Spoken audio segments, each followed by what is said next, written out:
The pressure on Call of Duty is starting to mount as fans push back after popular streamer Nick Merckx lost his skin pack due to LGBTQ-related comments. Activision is amid a heated online debate as fans are unhappy with the company's recent decisions.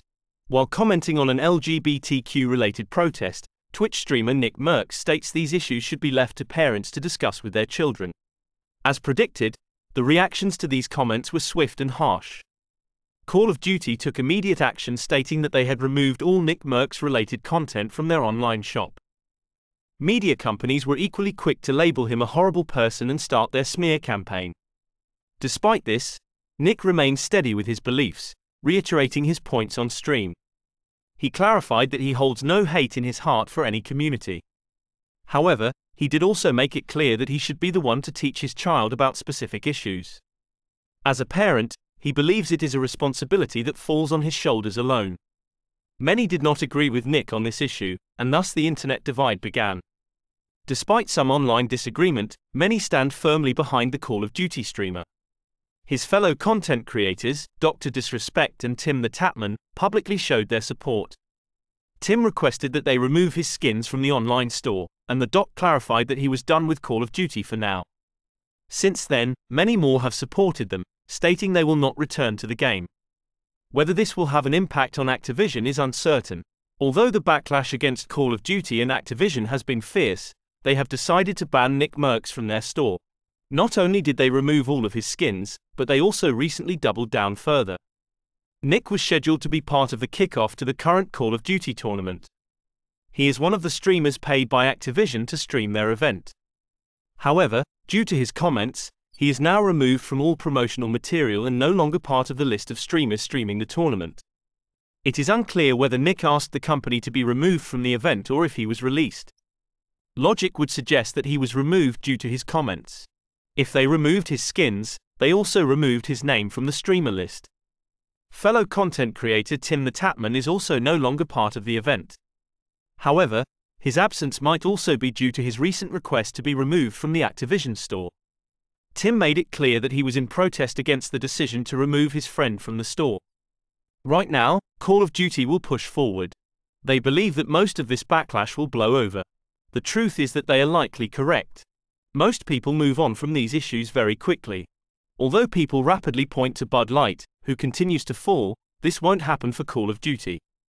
Firstly, they do not need controversy to fall. They have been in a spiral for years now. However, we do know that people are quick to forget. The majority of people do not live their lives online.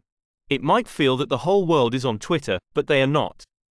Most people are unaware of this situation and want to play the game. They will ignore all headlines and do whatever they want, unaware of what is happening behind the scenes with the games they are playing.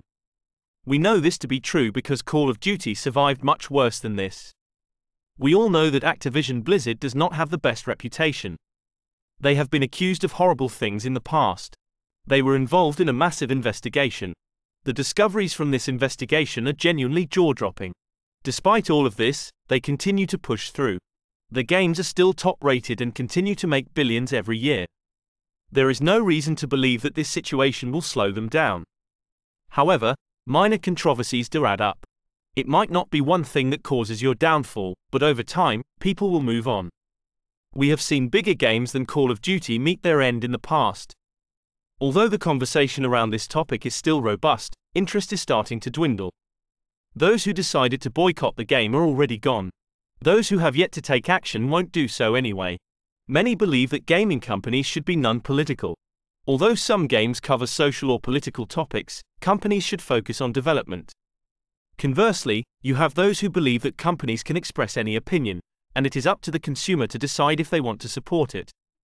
With all of this controversy, the media response is predictable. They could not wait to jump on Nick Merckx and label him with every nasty name in the book. Publications from all over the internet were salivating at the mouths at the idea that they might be able to bring a popular figure in the gaming space down. By this point, we also know who the guilty publications are running these smear campaigns. I do not need to mention them or want to give them additional attention. I considered linking to them, but they do not deserve the clicks. You also had a few content creators who were very aggressive against Nick.